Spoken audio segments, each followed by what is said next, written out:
విజయవాడలో ఒక 3 BHK లేదా 4 BHK ఫ్లాట్ చూస్తున్నారా? అయితే ఇది బందర్ రోడ్ కి దగ్గరగా ఒక మంచి ప్లెజెంట్ లొకేషన్ లో సేల్ కి వచ్చిన గేటెడ్ కమ్యూనిటీ ప్రాజెక్ట్. ఇంకా ఆలస్యం చేయకుండా కింద డిస్క్రిప్షన్ ఉన్న కాంటాక్ట్ నెంబర్ కి వాట్సాప్ కాల్ చేయండి. బాలకోట గారు నమస్తే సార్. నమస్తే.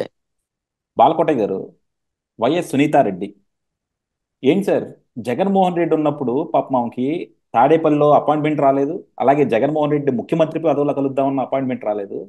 అలాంటి సునీతారెడ్డికి ఈ రోజు డైరెక్ట్ గా చంద్రబాబు గారిని కలిసే అవకాశం, అసెంబ్లీకి వెళ్ళి చంద్రబాబు గారిని కలిసే అవకాశం ఏంటి? దీని వెనకాల చూస్తుంటే ఇవాళ ఈనాడు పేపర్లో కూడా చూస్తే కదలికి వస్తున్న వివేకానంద రెడ్డి కేసు, సుప్రీంకోర్టు అవినాష్ రెడ్డి గారికి హాజరు కావాలన్నట్టు ఏదో చెప్తున్నారన్నట్టు మనకు అట్టి నుంచి ఒక సంకేతాలు వస్తున్నాయి. ఇవన్నీ చూస్తా ఉంటే వివేకానంద రెడ్డి కేసు అవినాష్ రెడ్డి కూడా చుట్టూ బలంగా పడుతున్నట్టుంది కదా సార్, ఎలా చూడాలి దీన్ని? శ్రీకాంత్ గారు నమస్తే. నమస్తే సార్. నాకేమనిపిస్తుందంటే ఉహు, డాక్టర్ వైఎస్ సునీతారెడ్డి గారి యొక్క ఉహు, వేదన కానీ వ్యధ కానీ బాధ కానీ ఉహు, లేదా న్యాయం కోసం ఆమె న్యాయస్థానాలు ఆశ్రయించిన న్యాయ పోరాటం కానీ చూస్తూ ఉంటుంటే ఉహు, చాలా బాధేస్తుందండి.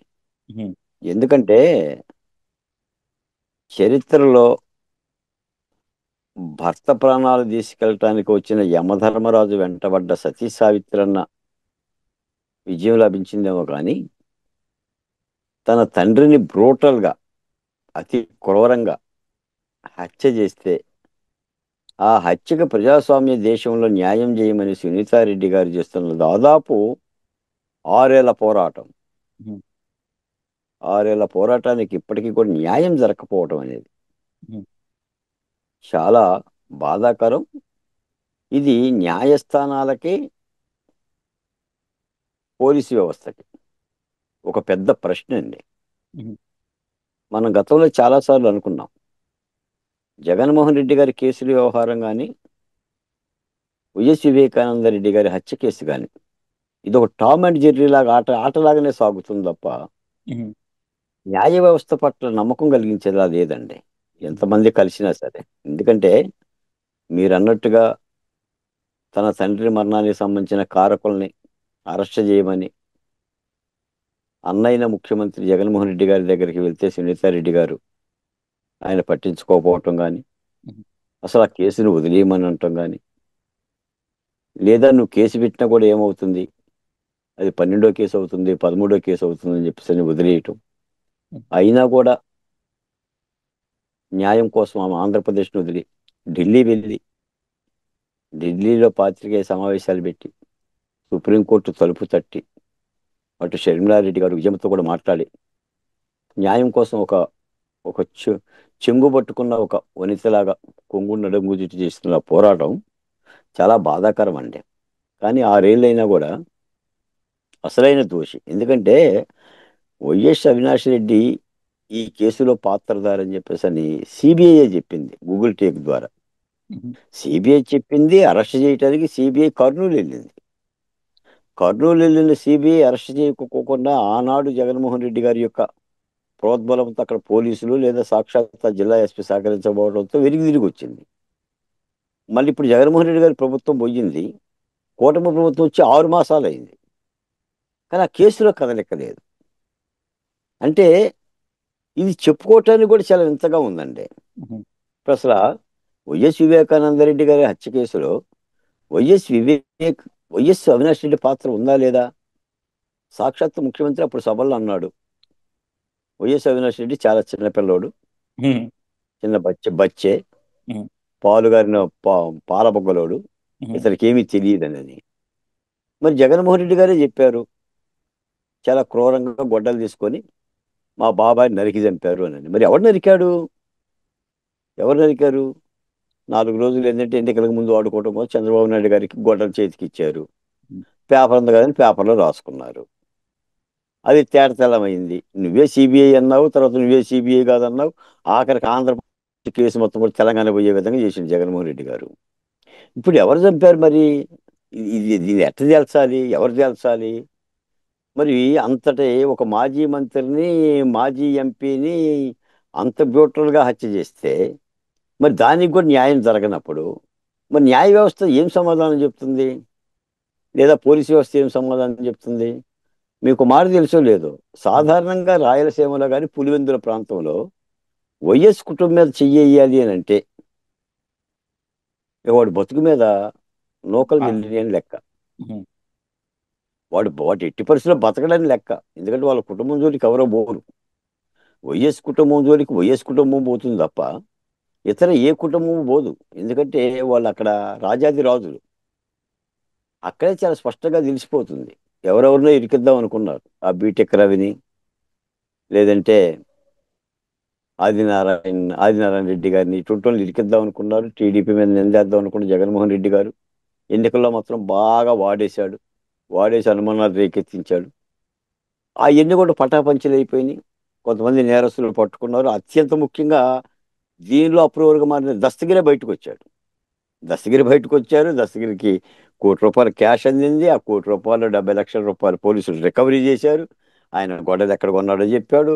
కుక్కను ఎట్ట చంపారో చెప్పాడు. ఎట్ట శివశం నరికేమో చెప్పారు. ఆ? శివశంకర్ రెడ్డి కూడా ఎప్రూవర్గా మారాడు కదా. ఆ. ఆ, అందరూ మారారు. మరి ఇంత సాక్ష్యాధారాలతో, ఇంత ప్రత్యక్ష సాక్షుల కథనాలే వస్తుందంటే ఆంధ్ర రాష్ట్ర ప్రజలు వివేకానంద రెడ్డి ఎలా చనిపోయాడంటే 6వ తరగతి పిల్లగాడు కూడా చెప్తుంది.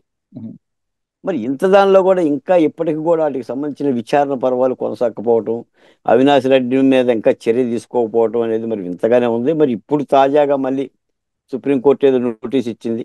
అంటే సునీతారెడ్డి గారు, అవినాష్ రెడ్డి గారి బెయిల్ రద్దు చేయమని చెప్పి కోర్టుకి వెళ్ళడం, ఆ నేపథ్యంలో నోటీస్ ఇవ్వటం, ఇవన్నీ జరిగింది. కాబట్టి ఇదంతా కూడా అంటే నేను అనేది అంటే ఇప్పుడు జగన్మోహన్ రెడ్డి గారు పదే పదే చెప్తుంటాడు, ఉమ్. మా బాబాయిని మేము చంపుకున్నాం, మీకేంటి సంబంధం? అంతే కదా. మా చెల్లెలకి నేను ఆస్తి ఇవ్వట్లా, మీకేంటి సంబంధం? ఉమ్, మా అమ్మ మీద నేను కేసు పెట్టా, మీకేం సంబంధం? ఉమ్, మా నాన్న నేను కొట్టా, మీకేంటి సంబంధం? ఉమ్, ఇప్పుడు ఈ టైపులో మాట్లాడుతూ ఉంటుంటాడు జగన్మోహన్ రెడ్డి గారు. ఉమ్, ఇప్పుడు ఆయన చెల్లెలు ఏదన్నా అనొచ్చు. చెల్లెలు ఉమ్, అసలు విజయమ్మకి పుట్టలేదు అని చెప్పేసి అని సోషల్ మీడియాలో పోస్టులు పెట్టవచ్చు.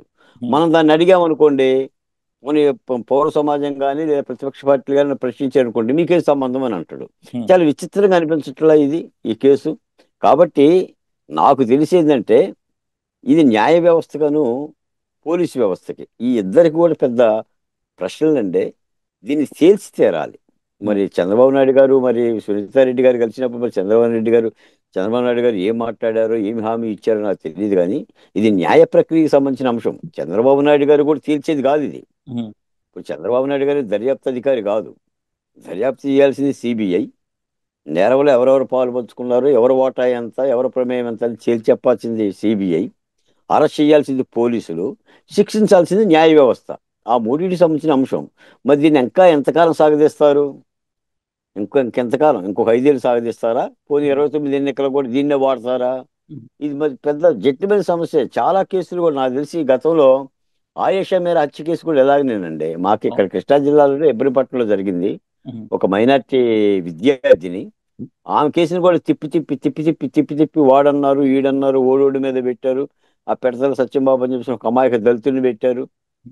వాడిని జైలుకు పంపించారు. 10 ఏళ్ళు జైల్లో ఉంచారు. ఉమ్, ఆఖరికి హైకోర్టు కొట్టేసి ఈడు అమాయకుడు అని చెప్పి తేల్చేసింది. తర్వాత ఇంతవరకు దానికి సిబిఐ వేశారు. ఉమ్, ఇంతవరకు ఏ అరెస్టు లేదు. ఉమ్, ఆ తల్లి ఏడ్చింది, వగసింది.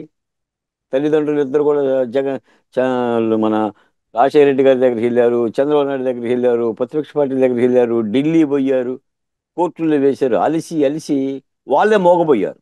ఉమ్, మరి ఈ కేసుకి ఎప్పుడు పరిష్కారం అవుతుందో కూడా మరి ఇది ఒక బేతాళ ప్రశ్నలాగా అనిపిస్తుంది నాకు.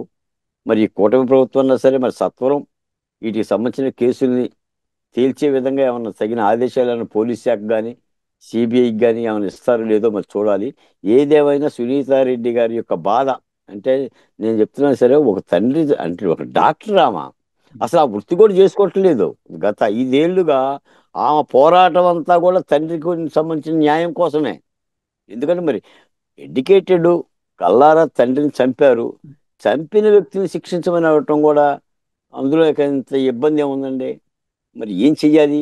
కాబట్టి ఆ సిబిఐ కానీ పోలీస్ వ్యవస్థ కానీ దీనికి సత్వరం ఫుల్ స్టాప్ పెడితే కాస్త న్యాయ వ్యవస్థకి లేదా చట్టానికి కాస్త గౌరవం దక్కుతుందండి.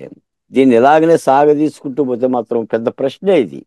అసలు దీన్ని ఆ, ఇతరులు ఇతరులు జీర్ణించుకోలేరు. అవును. ఇక్కడే అర్థమవుతుంది మనకి న్యాయ వ్యవస్థ ఆ, ఒక పక్షానే ఉంటుందా? అసలు ఎవరు మెయింటైన్ చేస్తుంది? ఏమైనా అదృశ్య శక్తి ఉందా ఈ కేసు వెనక? జడ్జిలకి ఏమైనా అదృశ్య శక్తి ఉందా? కోర్టులకి ఏమైనా అదృశ్య శక్తి ఉందా? లేకపోతే ఐపీఎస్ వెనక ఏమైనా అదృశ్య శక్తి ఉందా? ఏంటి అసలు ఈ కేసు? పెద్ద అసలు భాండాగారం అయిపోయింది.